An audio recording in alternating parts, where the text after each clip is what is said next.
Nothing feels better than crunching a ball and seeing it fly for a huge six. And although most of us can hit the ball over the top, we struggle to hit it consistently enough and, in general, far enough.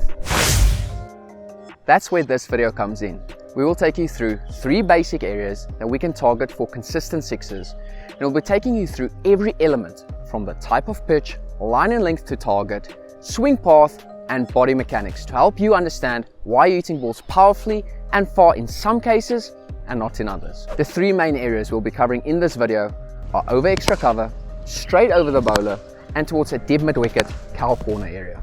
The awesome thing about these 3 areas is you can target all these areas while fully compressing the ball and being able to take a nice full swing.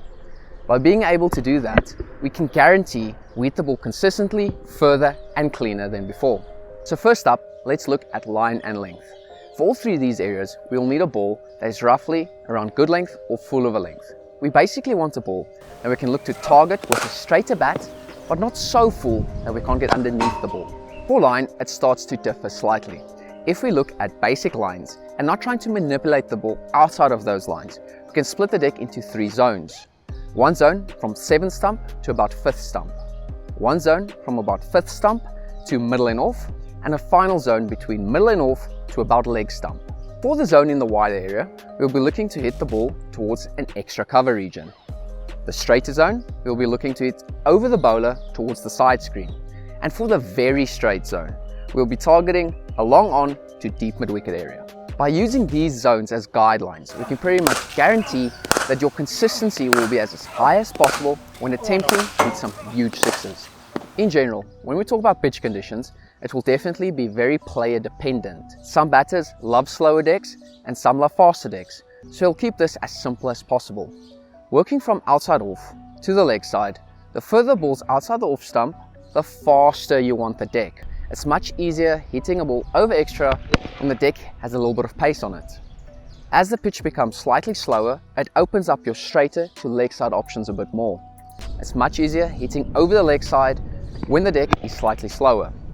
With all of this, it's honestly extremely marginal. The next time you are struggling to hit a specific area, look and assess the pitch conditions and think, is this shot viable on this specific deck?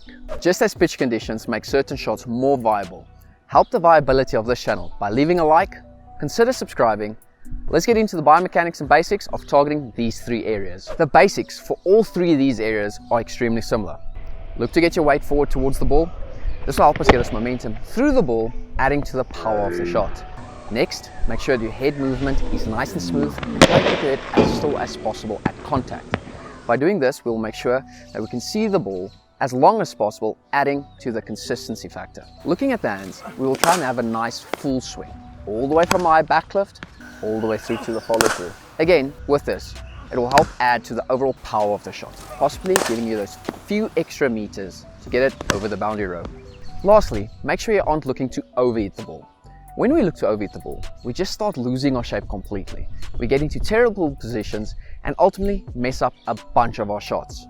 Rather focus on hand speed and timing the ball as best as you can. Incorporating hand speed and timing will ensure that we get the best possible contact position and consistently the ball as far as possible. Us cricket coaches tend to go in extreme technical detail, so we thought for the first section of this video, let's keep this as basic as possible to make it easy for everyone to digest and understand. For those specific individuals that like extreme technical side behind batting, let's look at the swing path connected to targeting those 3 areas. To target over extra cover, a few things need to happen. We need to make sure that we've got enough space outside our body line for hands to generate an angle over the covers. Next up, from a high bat swing point, our hands will open up, pointing our bat face towards gully or point. From there, we'll dip our back elbow slightly into our body. This alters the swing path of the bat to dip in to the leg side before it's allowed to flow through the path of the ball over the offside. Lastly, after contact has been made, the bat will follow the path of the ball for a short while before being allowed to finish up and over our shoulders.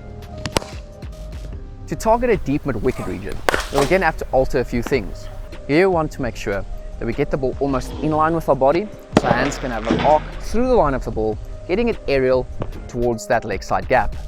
Focusing on the hands, Again, we'll start with a nice high backswing with hands opening up the bat face to a gully or point region. From there, we'll look to push our back elbow slightly out towards the offside. This gives us a great angle of attack on a straighter ball, preventing us from having to play around our body. From this point, you can simply swing through the line of the ball, making sure to keep those wrists nice and strong and completing the shot over our shoulders. And finally, to target straight over the bowler, you'll be in the exact middle of these two extremes. Everything here is standard when it comes to your swing. Make sure to fully commit, have a nice full swing through the line of the ball, focusing on all the aspects we've covered in this video to hit a monstrously big six. Thank you for watching this video. A massive thank you to all our members that help make these videos possible.